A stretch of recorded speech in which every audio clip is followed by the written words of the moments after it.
Hi! എല്ലാവരുടെയും Valentine's day എങ്ങനെയുണ്ടായിരുന്നു? Valentine's day കഴിഞ്ഞിട്ട് കുറച്ച് ദിവസമായെന്നറിയാം. എങ്കിലും എൻ്റെ വാലന്റൈൻസ് ഡേ എങ്ങനെ സെലിബ്രേറ്റ് ചെയ്തതെന്ന് നമുക്കൊന്ന് കണ്ടാലോ?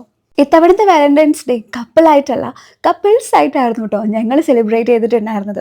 ഈ വാലന്റൈൻസ് ഡേൻ്റെ കേക്കിൽ എന്താ ഹാപ്പി ബർത്ത്ഡേ എന്ന് എഴുതുന്നതെന്ന് വിചാരിക്കുന്നുണ്ടെങ്കിൽ ഇത് ഹാപ്പി ബർത്ത്ഡേൻ്റെ കേക്കാണ്. ഈ കട്ട് ചെയ്യുന്ന പുള്ളിയുടെ ബർത്ത്ഡേ കൂടെ ആയിരുന്നു കേട്ടോ അന്ന്. വാലന്റൈൻസ് ഡേയിലെ ലഞ്ച് ബർത്ത്ഡേ ബോയ് ഓഫർ ചെയ്തുകൊണ്ട് തന്നെ ഞങ്ങൾ പിന്നെ ഒന്നും നോക്കിയില്ല, വീടും പൂട്ടി വണ്ടി എടുത്ത് നേരെ കോൾസ് പാർക്കിലേക്ക് വിട്ടു. ഇത് നമ്മുടെ HSRലുള്ള ഒരു മൾട്ടി ക്യൂസിൻ റെസ്റ്റോറൻ്റ് ആണ് കേട്ടോ. അപ്പോൾ ഇതാണ് എൻ്റെ വാലന്റൈൻസ് ഡേ ഔട്ട്ഫിറ്റ്.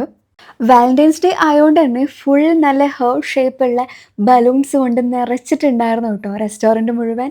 ഫസ്റ്റ് ഞങ്ങൾ ഇവരുടെ ഒരു സൂപ്പായിരുന്നു ട്രൈ ചെയ്തിട്ടുണ്ടായിരുന്നത്. സൂപ്പ് ഏതാണെന്നൊന്നും എനിക്ക് ഓർമ്മയില്ല, ബട്ട് എന്തായാലും സംഭവം കിടിലനായിരുന്നു. ഞങ്ങളിവിടെ വന്നതിൻ്റെ മെയിൻ ഉദ്ദേശം ഇവിടുത്തെ മന്തി ട്രൈ ചെയ്യാന്നുള്ളതാണ് കേട്ടോ.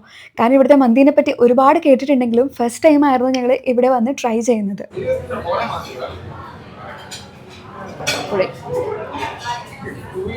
ഒരു ഡിഫറെന്റ് ടേസ്റ്റ്. മസാലന്റെ ഫ്ലേവർ എങ്ങനെയുണ്ട്? അടിപൊളി. ഇനി നമുക്ക് ബർത്ത്ഡേ ബോയിന്റെ ഫീഡ്ബാക്ക് കൂടി കേൾക്കാല്ലേ. ഞാൻ ഒരുപാട് സ്ഥലത്ത് നിന്ന് മന്തി കഴിച്ചിട്ടുണ്ട്, പക്ഷെ എനിക്ക് ഇവിടുത്തെ ഈ മസാല എനിക്ക് ഭയങ്കരമായിട്ട് ഇഷ്ടപ്പെട്ടു. പിന്നെ ഈ റൈസും ഭയങ്കര ചെറിയ റൈസ്, ഞാൻ കഴിച്ചെടുത്തൊക്കെ കൂടുതലും കഴിച്ചെടുത്തൊക്കെ കുറച്ച് കട്ടിയുള്ള റൈസായിട്ട് എനിക്ക് തോന്നിയിട്ടുള്ളത്. പക്ഷെ ഇത് കുറച്ചൊരു ഓയിലിയാണ്, ഒരു ഫ്ലേവേർഡ് ആയിട്ടുള്ളൊരു നല്ലൊരു റൈസാണ്. അങ്ങനെ അവിടുന്ന് ഫുഡും കഴിച്ച് കുറച്ച് ഫോട്ടോസും കൂടി എടുത്ത് ഞങ്ങൾ അവിടുന്ന് ഇറങ്ങി കേട്ടോ. അവിടുന്ന് ഞങ്ങൾ നേരെ പോയത് ഫോറമാളിലെ ടൈം സോണിലേക്കായിരുന്നു.